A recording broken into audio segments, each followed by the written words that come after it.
அந்த தகவல்கள் கிடைத்த உடனேயே சம்பந்தப்பட்ட மாவட்ட ஆட்சித்தலைவர்களுக்கு நம்முடைய முதலமைச்சர் அவர்கள் அறிவுரை வழங்கியிருக்கிறார்கள். தகுந்த அந்த 3 மாவட்டங்களில் தகுந்த நடவடிக்கை எடுக்க வேண்டும் என்று சொல்லி முன்னெச்சரிக்கை நடவடிக்கை எடுக்க சொல்லி நம்முடைய முதலமைச்சர் அவர்கள் அறிவுறுத்தியிருக்கிறார்கள். அதே போல் 24/10/2025 என்று கடலுக்கு மீன்பிடிக்க சென்றுள்ள படகுகள் கரைக்கு திரும்ப அறிவுறுத்தப்பட்டிருக்கிறது. அவங்க ரொம்ப தூரம் போயிருக்காங்க, நிறைய தூரம் அவங்களுக்கெல்லாம் சொல்லி வேகமாக வர சொல்லி அவங்களையும் நம்ம சொல்லியிருக்கோம். நம்முடைய சென்னையிலே பார்ப்போம் என்று சொன்னால் இன்றைய நிலையில் ஏரிகளுடைய நீர் எவ்வளவு இருக்குன்னு சொன்னால் பூண்டியில் 83.53%, சோழாபுரத்தில் 60.5%, செங்குன்றத்தில் 81.85%, செம்பரம்பாக்கத்தில் 80.36, தேர்வாய் கண்டிகை 87.80 அளவிலும் நீர் இருப்பு இருக்கிறது.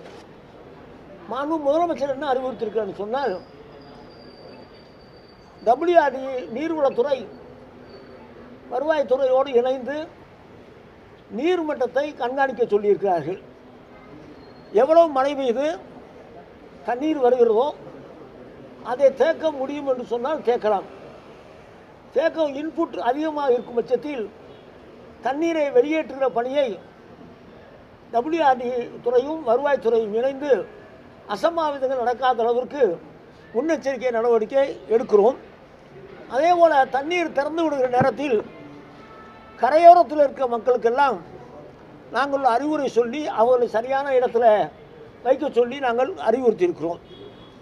அதுபோக எங்கே புயலால் பாதிக்கப்படும் என்று சொல்கிற மாவட்டங்களுக்கு அங்கெங்கே சென்டர்கள் பொதுமக்களை தங்க வைக்கக்கூடிய நிவாரண முகாம்களை நாங்கள் தயாராக வைக்க சொல்லி மாவட்ட ஆட்சித்தலைவருக்கும் சொல்லியிருக்கிறோம்.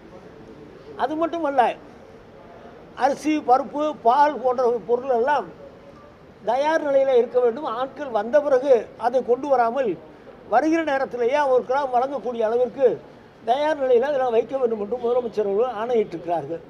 இந்த பணிகளை செய்து கொண்டிருக்கிறோம். இந்த புயலால் பெரிய பாதிப்பு இருக்காது. ஆனால் மழை கட்டாயம் நம்முடைய இந்த 3 மாவட்டங்களுக்கு கட்டாயம் மழை இருக்கும்.